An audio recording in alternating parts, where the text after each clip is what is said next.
Because democracy basically means government by the people, of the people, for the people. But the people are retarded.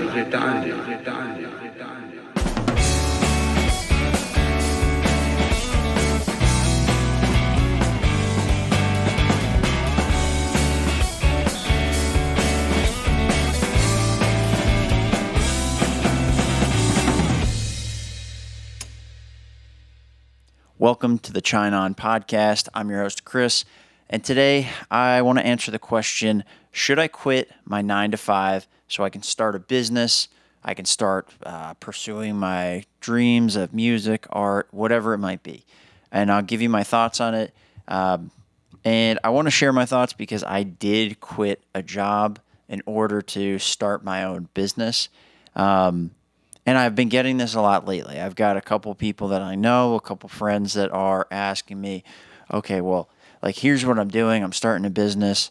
Should I go out on my own? I feel like I should. I feel like my 9 to 5 is blocking me. I feel like it's preventing me from being creative. I feel like it's preventing me from pursuing my dreams. When I come home, I'm really tired and I don't have the energy to do this stuff. And I would really love to put that time and effort towards whatever I want to do. So I've been there before, and when I did it, I pulled the trigger. I left the job and I started my own business. So I'll talk to you about my experience with that. Yeah. So should I quit my job, my 9 to 5, and start my own business or pursue a dream? I'll say yes if you're the kind of person that's like relentless. You just go after it. You don't give a fuck about sleeping. You don't care about relationships. You don't care about all these things. Not that you don't care about it. This is not the best way to put it, but like, you want this thing so bad that you will let almost everything else in life go to the wayside until you have that thing. That's somebody who I think can go out, lay it all on the line, and you'll probably find success. And I mean that if you're talking about, I'm in a job and I don't have this, career set up or this other business, or I don't have solid money coming from my art. I've made some money, or I have a side business and I've made some money on it, but it's not like fully there. If you feel like, okay, I'm going to make this jump and I'm going to fucking go all out and I can do all this stuff, then you're probably going to be fine. You still might fail, but you may be fine. And if you put everything that you have into it, you can do it. But that means staying up late, avoiding other social situations. You're basically living to accomplish that goal. And that's cool. And I respect people who can do it. But what I found when I jumped off the cliff and tried to start my own business and I didn't have a business already going, that I'm not that kind of person. I don't have this relentless pursuit to do everything. I wasn't willing to stay up and work on the business all this time. And the reason why I left my last job, I wasn't happy in it, but I had enough money saved up and I started learning how to do music production. And when I left, I was like, all right, I'm going to produce music and I'm going to do this stuff and I'm going to produce podcasts. Well, the thing that I had lined up in order to leave ended up falling through about a month after I left. And that was supposed to be the sustainer. That was supposed to be the thing that carried me into running my own business and having a successful business. And if I can make a recommendation, instead of leaving your 9 to 5 job on a hope or a wish, or like you kind of have something lined up, get it solid first. Build that thing up on the side and put your effort into it until it becomes something that can sustain you, and then you can make that move until you have a solid business in place. Because I left, and then I did it. Why I left in order to have this freedom, and I want to be able to do music whenever I want to. and I'm going to pursue it and I'll find a way to make money and all this stuff. And it's a nice thought. And like I said, if you're relentless about it, you can do it. But a lot of other things can suffer. So, like, I left, I had this thing going, it fell through. I was trying to get music going. I realized I kind of suck as a producer. I can't hear all these kinds of frequencies that you need to be able to hear in order to produce and engineer. I'm sure if I come back to it and I work with engineers or people that are skilled at hearing that kind of stuff, I'll be fine. I like writing music. I'm still good at it. I'm going to keep doing it. And we'll get back to actually why my 9 to 5 now is actually giving me the ability to do that. So I left thinking that I was going to have this freedom. And then I was doing this stuff and I realized I fucking suck at music production. I don't know how to do this stuff. I'm sure I can get good, but I don't think I'll be able to get good enough to make enough money fast enough to sustain my family. So I started looking to produce business podcasts and I found one, but that's just one. It's just kind of a small amount of revenue. And I'm still figuring out the equipment, the business, what even the business is, where the money is going to come from. I had one customer. It was my brother. And it turned out I learned a lot from it. It was good because I could learn these things. I probably had a little more leeway, but also I wanted to do a better job. And so I made things and I started figuring out how everything worked, how to put these video clips out, where people paid attention, how to tag people on LinkedIn, what looked good, what didn't. I played around with a lot of stuff, but it took a ton of time and the clock was ticking because the money was starting to dwindle down and it wasn't being replaced. And that's a scary feeling because if you've got a house, I had a wife, a baby on the way, and yeah, it's all fine and nice if you've got some savings and you've got a good idea, but if you don't have a solid business in place, like if you don't have a solid stream of revenue, that freedom very quickly turns to anxiety, to, oh shit, I got to move, I got to do all this stuff. And then you start looking for, okay, what is this business actually? And you're struggling to figure it out. You're talking to all these kinds of people. You're selling. I'm finally selling. Okay, somebody bought it. And now I go into full delivery mode and I'm making sure that's good. I'm still learning the business, what it is. And like, okay, that's great. That's taken care of. And then you turn around and I've got no pipeline. I have no source of money or people that want to buy my thing. I have no source of it right now, and I have to go find it. So now I have to switch from production mode to sales mode, and I got to go find money, and I got to go do that. And so by the time I do that, awesome, you get more people in. Okay, now I got to go back into production mode, and I got to do this and this. I could have hired VAs, maybe that would have helped, or something along those lines, but I was kind of too scared in order to hire somebody at that time. I thought I could do it myself because if I go out on my own and then I hire people, then they're going to be accountable to me, and then it's kind of like running a business, and then I'll be, a slave to that business. It was such a stupid way of thinking, but it's pretty common, I think. And it's really not in hindsight, it's stupid. Sorry if you're kind of in that space. It's a stupid thought. Sorry if you're there. I get it. But I thought I could just make it work. But again, it comes back to I left because I wanted this freedom. I was like, okay, if I start this business, I'll be able to make all this money. I'll be able to make a couple $100,000 a year. And then I'll be able to make whatever schedule I want. And I can do what I want. And I can play music whenever I want. And all these things. And I tried to do some of that stuff, and it fucking failed because I would try to make music during these work days, and then it would kill any chance of other money coming in. So it's this vicious cycle. And so once that money stops and the clock starts ticking, it takes a couple months for you to realize, oh shit, I got to get my act together. And then once you realize that money's going, you're like, oh fuck, I have to make this work, and I can't focus on my music. I can't focus on this podcast. And that was the point where I stopped doing the China On podcast and I started the Southwest Florida Business Podcast, because I kept asking people over and over again, hey, do you want to produce a podcast for your business? And they would ask me the same questions. You know, well, what's your podcast about? And do you charge to be on it? And I said, well, my podcast is about a bunch of random stuff. And of course, I would never charge to be on it because it's, my piece of art. And that made me click like, okay, what if I start a podcast that I can charge people? And that's how the business podcast came out.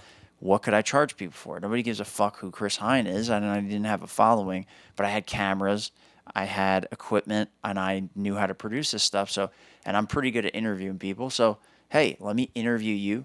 I'm going to ask you a bunch of questions about your business. I'm going to chop this up into clips and I'm giving it to you.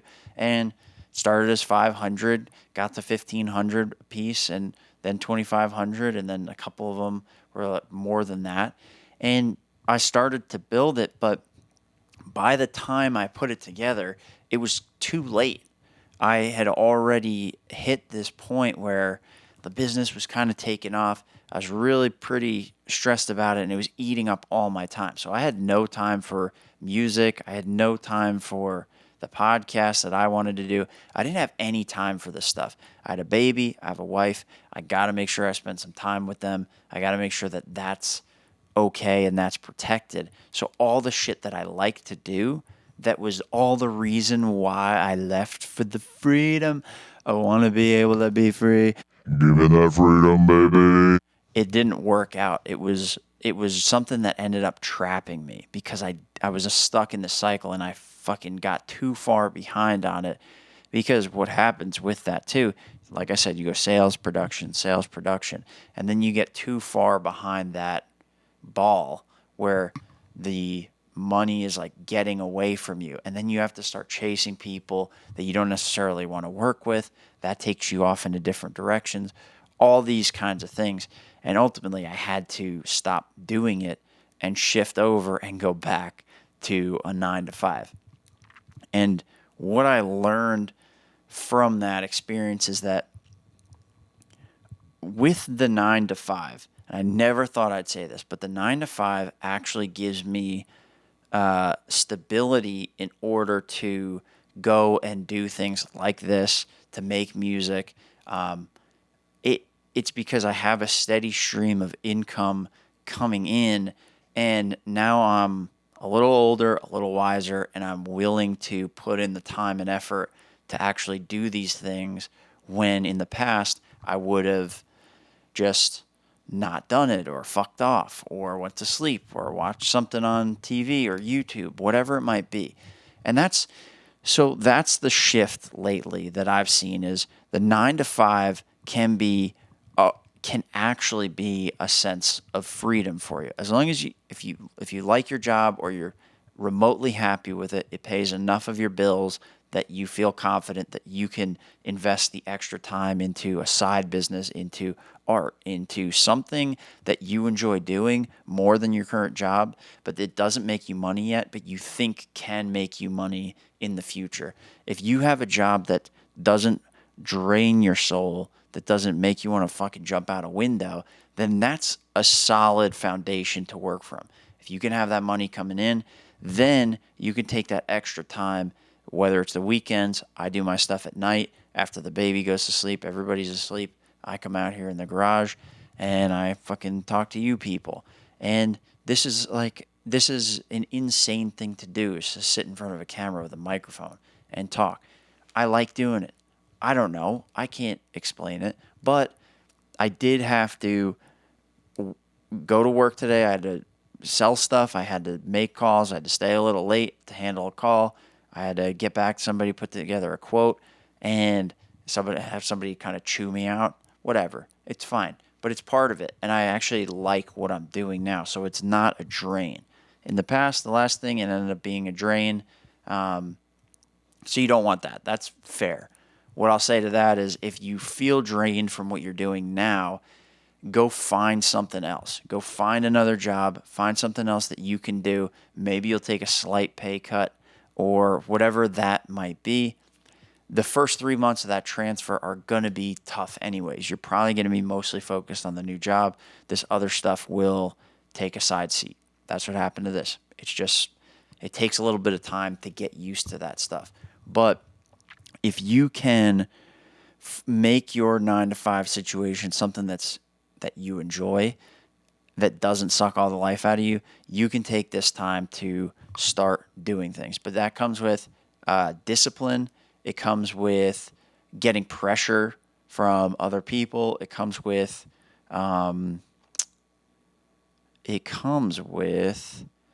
like disappointing people, because it's going to be not what they necessarily want or expect. And so we'll come back to that. So the discipline part, that's huge. That's one of the key things, I think, to making this actually the 9 to 5 be a piece of freedom, is to have discipline and to actually do the things that you say you want to do. You say you have these dreams. I want to do all this stuff. I want to make music. I want to be the best artist. I want to fucking spin around on ribbons and shit from the ceiling. Whatever that is, you actually have to do that in addition to your 9 to 5. So if you use your income as stability and then you actually go do what you say you want to do, that's how you can start to do it with freedom. And that gives you actually some breathing room to be able to pursue this stuff without being stressed, without feeling guilty. Every time I would do music or do anything like that while I was running the business, I'd feel fucking guilty because the business was falling behind. And then I was like, well, why aren't you working on the business? And so rather than taking that time to invest in the things I want to do, recharge myself, and then go back into the business like full force, everything was a drain. And then you'd be tired, and then you'd be trying to work on this business that I didn't fully want to be doing anyway. And it became a trap. So that's where, going back to the discipline part, if you can find the time, make the time, change your schedule, do whatever you have to do, but make sure you actually do what you say you want to do, that's where you can take this chunk of time, this 9 to 5, make it an asset and give you the freedom. And whether that means you go to work and then you take that, I take a 4-hour chunk of time usually before I get back into this thing. You might sleep a little less. Sorry. I know you're on Instagram and then you see a video and people are like, you have to get 8 hours of sleep. Otherwise, your schlimbinin is going to be way lower. The limits are going to go below, and then you're going to be so fucking stupid. Nobody's going to want to talk to you, and then your house is going to burn down. And you're like, yeah, that's why I have to get 8 hours of sleep. But you're sitting on fucking Instagram, scrolling through this shit, not realizing you're holding a little fucking radioactive thing that's draining all your attention and energy, and that's part of what's keeping you asleep or keeping you fucking awake at night. And then I drink my second coffee at 3 o'clock. That's fucking you up more than spending 2 hours from 9:30 to 11:30 at night doing what you want to do. If you can't do that, then just stop complaining. Then don't worry about it. Then sit and watch and do whatever you need to do. But then stop bitching that your 9 to 5 is a prison and it's keeping me from achieving my dreams. Oh my God. You're fucking lying to yourself. And you can use a 9 to 5 as a tool to lie to yourself, because if you don't like your job and you're not willing to put in the time and effort, you can sit there and say, that's what's blocking me. I knew it all along. And then watch what happens. You quit, and then the money starts running out and you shit your fucking pants. And then you come back to it and you look at that 9 to 5 and then tell me that was what was blocking you. Trust me, you go and do it without a plan. You'll look back fondly on the 9 to 5. So discipline is a huge piece of it. And then also you're going to get pressure from people. It's just happened recently. And like I'm doing this, some of the stuff I do at the end of the day during work hours, stuff like that, I have to shift that. It's not cool to do. But anyway, I got pushback from a manager on this. And that's fair, because if you have that situation, like, you're going to be pushing this forward. So I had that in my particular case, but maybe what you're doing, you do it on the weekends, but then somebody finds out from work that you're doing it and they've got a problem with it. Well, are you working here, or are you doing your other thing? You're going to get these kind of pressures or people doubting you, all that kind of stuff. It's not anything bad from their part. It's it's a lot of times that sometimes people, I see it online a lot. People will go like, oh, they're just saying it because they want to bring you down. It could be. There's shitty people out there. I'm sure that there's a good percentage of people, but also people are just kind of wondering if you're on board with them. Like, hey, are you part of this team that we're doing this with? Like, are you committed to this, or are you trying to do your side thing? And you got to be able to be prepared to have conversations about that. And it's kind of reasonable for somebody at your job to ask you if you're on the fence about it, especially if you're not performing. So if you're not doing a good job at your 9 to 5, and then somebody asks you, are you into this or not into this? Then the truthful answer is that you're not into the 9 to 5. And that's fine, but that then gives them the sense of like, all right, well, we got to find a replacement. And so everything that they think about now is going to be looking how you're fucking up, how you're not part of the team, and that's going to be the lens. Versus if you can do well at your 9 to 5 and then somebody brings that up, you're going to have the backing of a job well done to be able to kind of defend this side thing, right? If you're completely fucking up and then you're not into it as well, they're going to start trying to move you out. If you're at a big company, they'll start giving you performance reviews, PIPs, whatever they're called. And if you're at a small company, they're just going to be like, all right, well, I don't trust them. We can't trust this person to build critical things. But if you're doing well at your job, then you actually have a leg to stand on. This is really, it's interesting this time around after having failed at a business, then coming back to a 9 to 5 and seeing the importance of it and where the freedom can come from. I fucking am able to defend that shit because I'm doing a good job bringing in deals, producing podcasts, putting out marketing content, bringing in deals from that. Like all this kind of stuff I can point back to and be like, no, look, here's what I'm doing. This is why I'm doing it. I'm doing a good job here. You see that, right?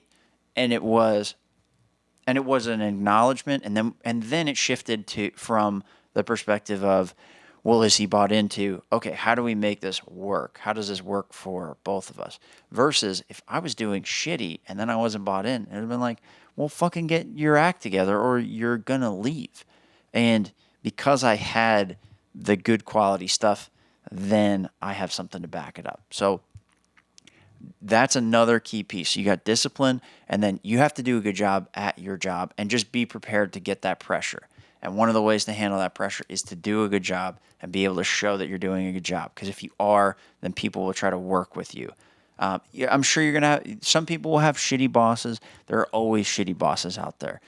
It's bound to happen. Then try to steer clear as best you can or office space them. I've office spaced jobs and things like that before where you just like smile and then they're like, holy shit, this guy's really bought in. And then you kind of can figure out where you want to go and do all that kind of stuff. So yeah, use it as a way to protect it. Don't do a shitty job because then you're going to get found out. But if you have a boss that is fucking out of their mind, then maneuver. Just smile. Ha ha ha. Oh my God, what a great idea. That's fantastic. It does work. Believe it or not. If somebody's dumb enough to like not appreciate good work, then you can just maneuver. It's fine. It is what it is. And then the third is like you're gonna disappoint people. Like those people that you're talking to may be disappointed that you have this side thing, or you might be spending time with your family and maybe during that chunk, like you got to spend quality time, sure, or however you want to spend your time, but then you have to go do the work and you got to be prepared to disappoint people and say, hey, I got to go, I got to work on this, or like leave an event early or get off the couch when you're watching a show or a movie together. Hey, love you, got to go work on this stuff and move the ball forward. And again, I don't think it's because people want to pull you down necessarily. I don't think people have like that inclination. Well, there's plenty of people that do. Don't get me wrong. I'm not naive about that. But there's not everything is like they want to pull you down. So don't get this fucked up thing in your head where it's like, my wife's like, why do you have to go do that at 9:30? and she must want to pull me back. She also might just want to spend time with you. It's possible. So don't get all fucked up in your head about this. So I guess just the main points of this. If you are somebody that, and I'm talking about if you want to leave your job and just start something off the bat, but you don't really have a solid thing that you're moving to. If you're somebody that's willing to go all out, do all this stuff, go nonstop, I'll make 50 calls today, and then I'll go out and I'll do the work, and then at night I'll come home, I'll do the invoices, I'll do all this stuff. Yeah, you'll probably be able to make it work. You will. If you set your mind on it, you can. I don't want to talk you out of it. You just do it smart, do it as smart as you can, be as secure with it as you can, but go do it. If you ever come home and you just decide to sit on the couch, or you have dinner and you do all the stuff that you should do, and then that thing that you want to do is out in the garage, and no, I'm just going to not do it tonight. If you do that more times than you actually go out and do the thing that you want to do, then don't leave and go out on your own, because you're going to run out of money. You're going to put yourself in a trap. You're going to find that you're way more stressed. That freedom that you were hoping for turns into a prison. It happened to me. I'm telling you that that's what happened. So what I'd recommend is, if you've got this thing, and this is what I'm doing now, this is what I've seen people do successfully, and I didn't realize this until after my fucking business failed, that a bunch of people did this, and I'm like, oh, of course, I'm fucking retarded. And it's like, go in, build the business, build the thing that you're working on, find a way to have it make money, and do that on the side. Build it up. It may take months, it may take years, it may take a decade, whatever that might be. But take that time. I'm going through, I'm starting to put together where I can make money from this, how I can put together music, how I can do these podcasts, all this kind of stuff, and maybe even the production stuff on the side too. We'll see. But I look at these things and I go, okay, this is how I can do it. I have the stability of my job. I've got a steady stream of income. I've got, benefits, that kind of stuff. And I actually enjoy what I do now. I'm bringing real value, all this stuff. So that kind of gets me charged up. Every day is not perfect. And the nice part, too, about having a 9 to 5 is that those days that you're fucking sluggish, the whole thing doesn't fall apart. If you're running a business or some of these things by yourself and you have a bad day or something, like, nothing gets done that day. If you have highs and lows like I did, if you're a consistent person, you might be fine. But whatever. I don't know. I don't know how you people think. I was talking to my brother about this on the podcast last year. Like, do you ever have some days where you're up and some days where you're down? He's like, nah, not at all. I don't know what you're talking about. And every day is like, it'll just be up or down or somewhere in the middle. Like, it's all over the place. So when you have those down days and you run a business by yourself, you're out of commission. But if you have a 9 to 5 and you have some off days, like, you have a whole team of other people that are carrying and moving forward, and then it brings you up. And if you're working really hard and they're having a bad day, then you bring them up. And it's like everything moves forward more. But when you have a bad day and you're running something by yourself, it's just shot.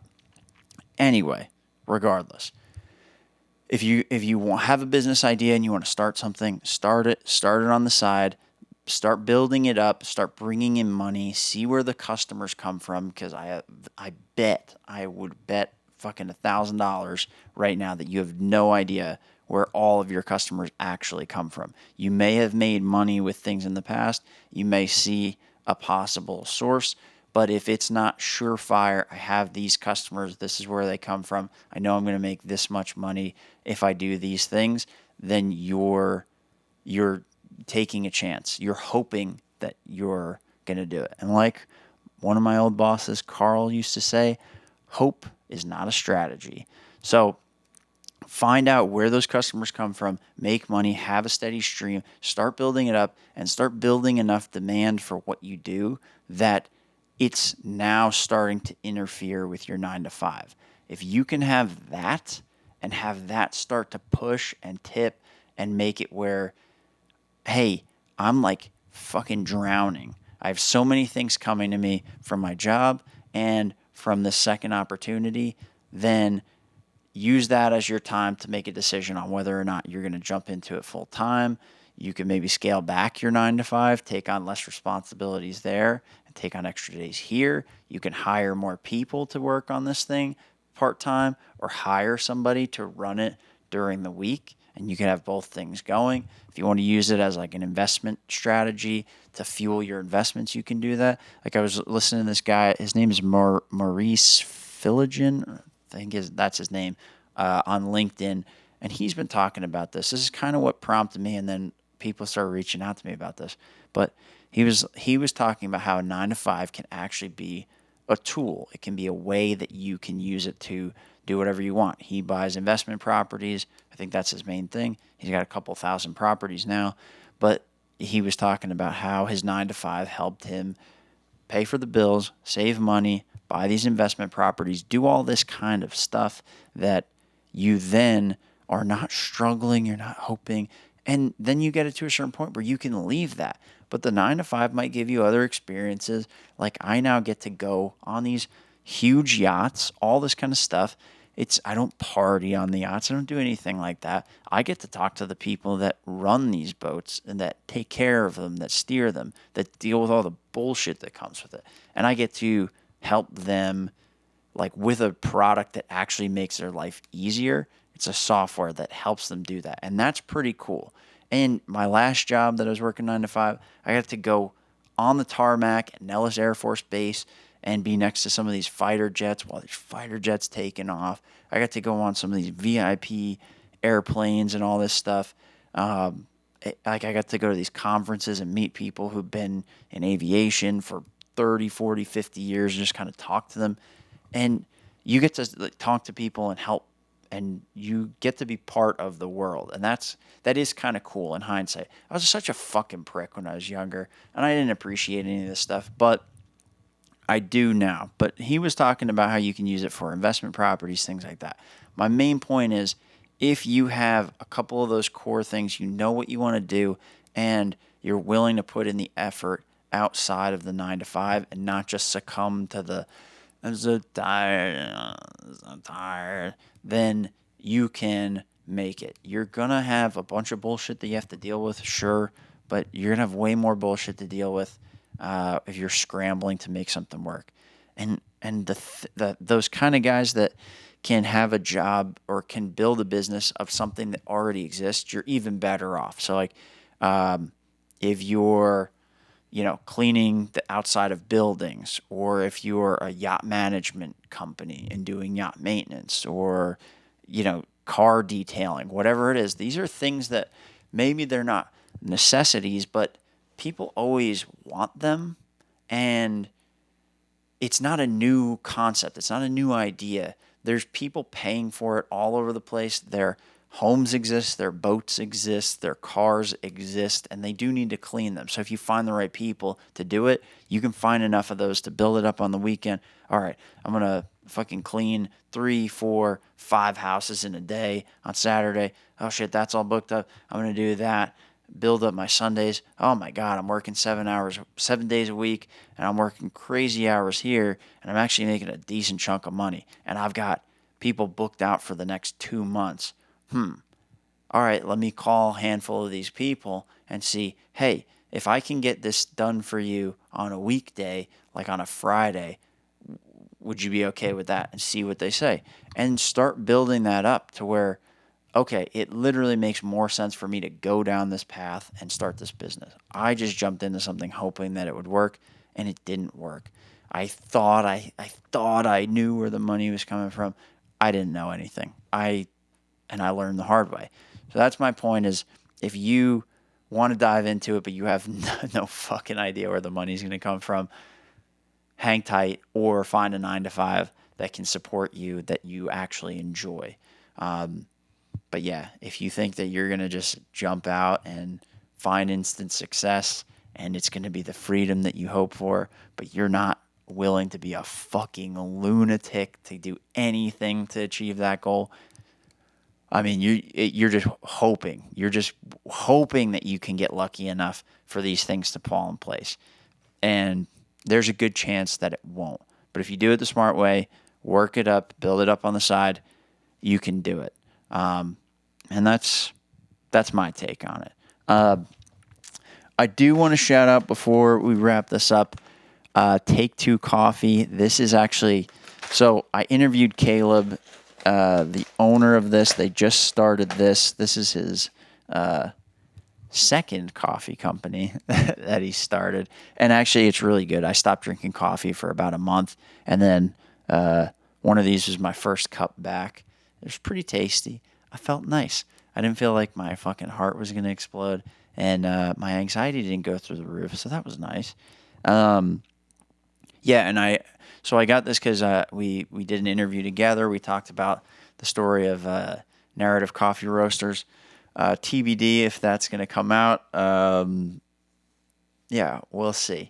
We'll see. But yeah, it's great coffee.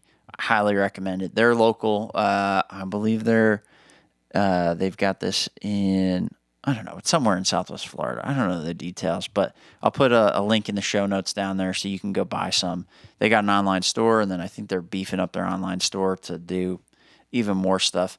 I don't know, but it's solid coffee. If you liked what you had at Narrative in the past, this is really good, and they've got some cool stuff that they're working on in terms of location and all that. So, yeah, I'm excited to share some of this stuff with you guys.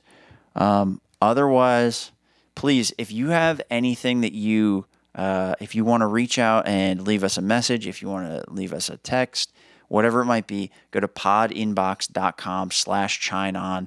Leave your thoughts, leave any questions, whatever you want to know, whatever feedback that you have, give it to me. I don't usually read the YouTube comments that much. Everybody's just complaining about something. So, yeah, reach out. We'd love to hear from you. We might even play it on the show.